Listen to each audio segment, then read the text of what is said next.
Hello, kindergarten. It's Mrs. Shivani. All right, we have our last listening and learning lesson of the whole kindergarten year. This is it, and then we're done. But that doesn't mean we're done with school.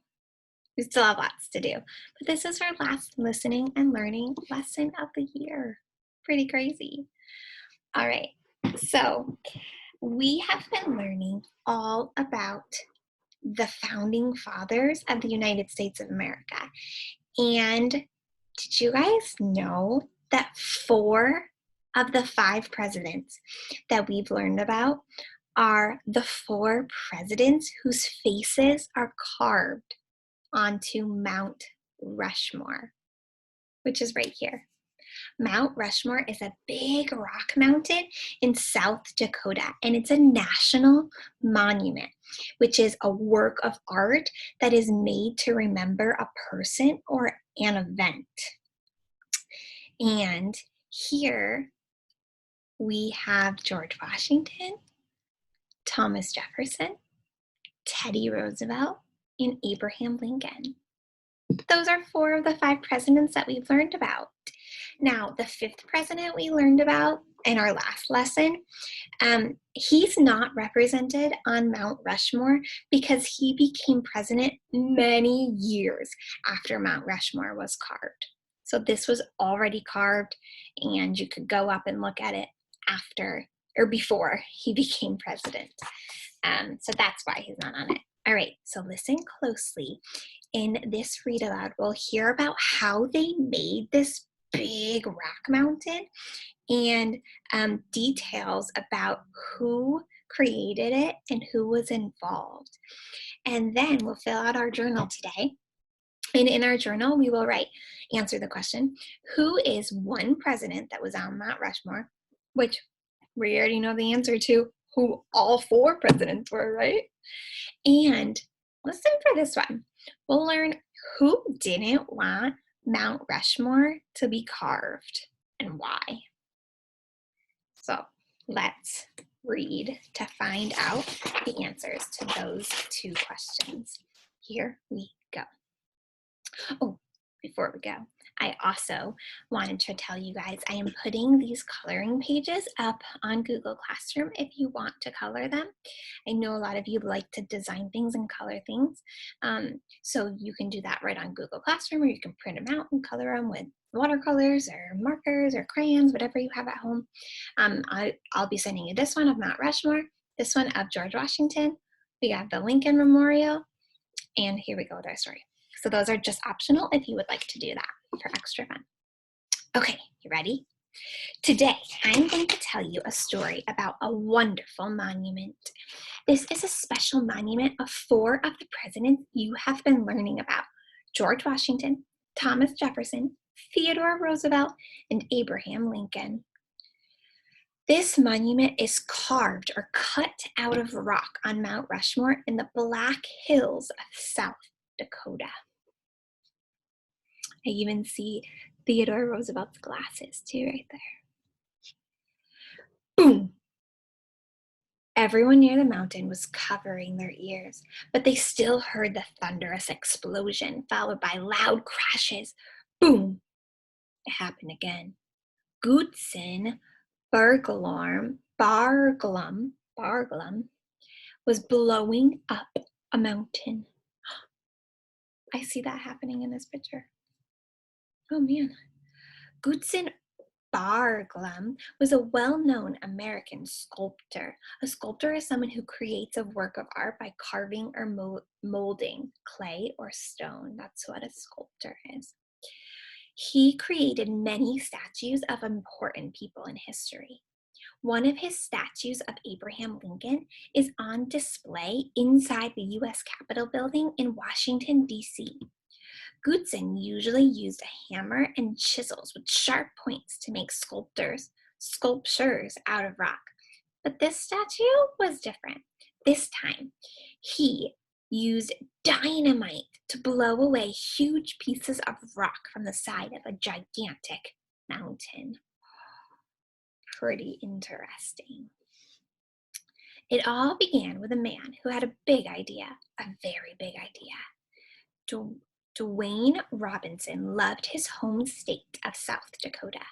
He loved hearing stories about South Dakota from long ago. He loved South Dakota so much that he wanted people from all over America to visit and learn about his home state. I know a way to get people to come to South Dakota, thought Robinson. People will come to see a giant statue carved into the side of one of our big mountains. So he loved his state so much that he thought, oh, I need to get more people to come to this state to see how awesome it is. Robinson thought the sculpture should feature well-known people from South Dakota's past, maybe a Native American chief or a hero from the Wild West, or perhaps explorers like Lewis and Clark. He wasn't quite sure who the statue should feature, but he knew one thing. It would have to be so big that people could see it from miles away. Robinson knew that he would need to get permission to build such an enormous statue. He would also need money to pay for this project and a sculptor to design it. The first person Robinson talked to thought it was a wonderful idea. I will help get the United States government to agree with your plan, said the senator. That's who he spoke to, the senator. I will also ask my friends in South Dakota government for their support too. But not everyone thought the idea to carve a giant statue in the mountains of South Dakota was a good one. For many, many years, Native American tribes lived on land around Mount Rushmore. Many Native Americans, including the Lakota Sioux, believed the area of the Black Hills where Mount Rushmore was to be carved was sacred or holy land. They did not think it was right that their sacred land was first taken away from them years earlier. Remember when Columbus came? And now they did not believe that a statue should be carved into a mountain. Oh man, I feel like they were probably pretty upset over this. Sounds like they were. Despite the Native Americans' objections, Robinson and the senator moved forward with their plan to find a sculptor. They found the perfect man for the job. Goodson Barglorm came to South Dakota to see the mountains for himself. He liked the idea of carving a huge statue into the Black Hills, but he believed this project should be even bigger than Robinson and the senator first imagined. To attract people from all over America, said the sculptor, we should carve statues of people who are familiar across the country, not just well-known in South Dakota. Robinson and the senator liked Borglum's idea. It was Borglum who suggested that four presidents who he felt symbolized the first 150 years of America: President Washington, Jefferson, Lincoln, and Roosevelt. President George Washington was our first president. President Thomas Jefferson wrote the Declaration of Independence. President Lincoln was the president during the Civil War. And President Roosevelt, a personal favorite, worked for nature conservation. This means that he wanted to protect the land, water, air, and animals. With the other support, he began to search the Black Hills for just the right spot to carve his monument. No, he thought, the rock in this one is not the right kind for carving. It will crumble and fall apart. That mountain has the right kind of rock, but it can't be seen well from a distance. Finally, he announced, we shall carve Mount Rushmore. American history will march along that mountaintop. So he was looking and looking for which mountaintop until he found just the right one.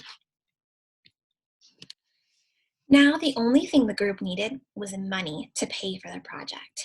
As luck would have it, Calvin Coolidge, the U.S. president at this time, and his wife came to South Dakota on a vacation.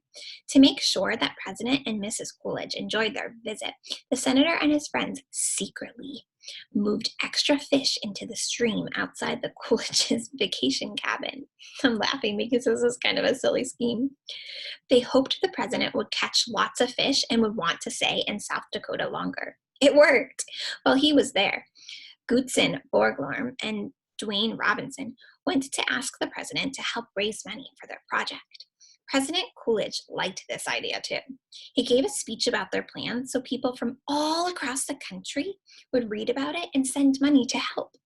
Finally, Guzman Barglarm could begin carving the mountainside monument. This carving was too big to create with just a hammer and a chisel. So here's the hammer and there's the chisel. The way that he had sculpted his other statues. Some of the chunks of rock he wanted to cut away from the mountainside were as big and heavy as a truck. He would have to blow them away with dynamite. He had about 400 people helping him. Many had worked in mines and knew about cutting rock. Others had used dynamite to blow up holes for mines. People in mines dig in the ground to find coal and minerals. And in order to dig through the ground, you had to cut through rock. So they were really good at that already. But they told him, nobody has ever asked us to shape a mountain before. We do not know where to set the dynamite so it will explode in the right direction.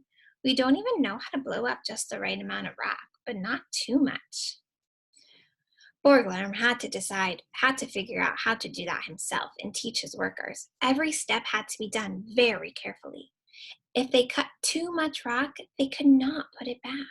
After the dynamite did its job, some workers smoothed the surface while others cleaned up the rocks and dust left from the explosions.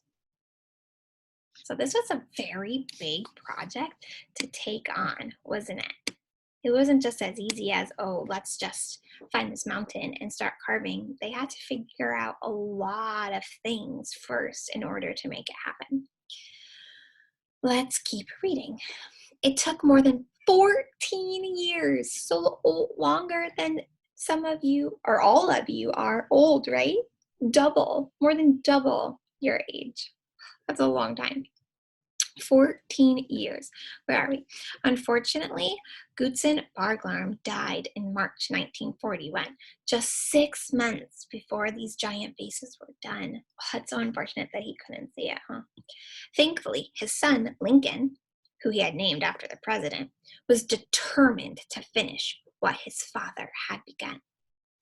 Today, millions of people from all across America and all around the world visit Mount Rushmore every year to see the enormous images of Washington, Jefferson, Roosevelt, and Lincoln.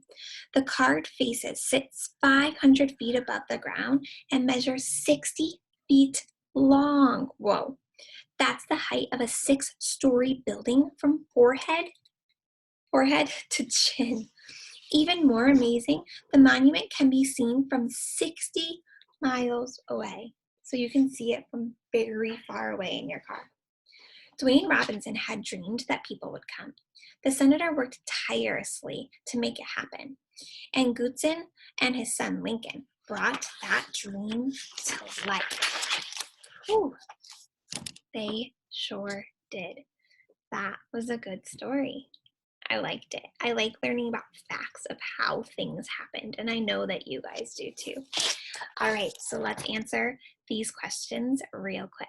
Who is one president that was on Mount Rushmore? Well, let's name all of them. George Washington, Teddy Roosevelt, Abraham Lincoln, and Thomas Jefferson. So you can choose to write one. And who did not want Mount Rushmore to be carved? Do you remember? The Native Americans, right? That land was so precious to them that they didn't want somebody changing it. And I understand that. I wish that they were able to come to some sort of agreement before they just started carving it. But it was already done. All right, guys, it has been such a pleasure to read you all of our listening and learning stories, but this was the last one. You guys have worked so hard in listening and learning, and I'm so proud of you. All of the stories that we read this year will build off of each other next year when you're in first grade.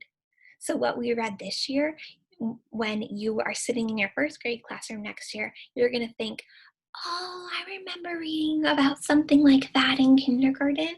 So that's why listening and learning has been so important to me, because I want to make sure that you are prepared for first grade, which I know you guys are. Now, that doesn't mean you're done from hearing about from me, though.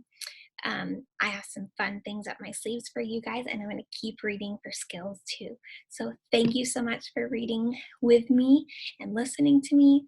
I appreciate it a lot, and I'm so proud of all of your hard work in listening and learning this year. Bye, guys. Love you.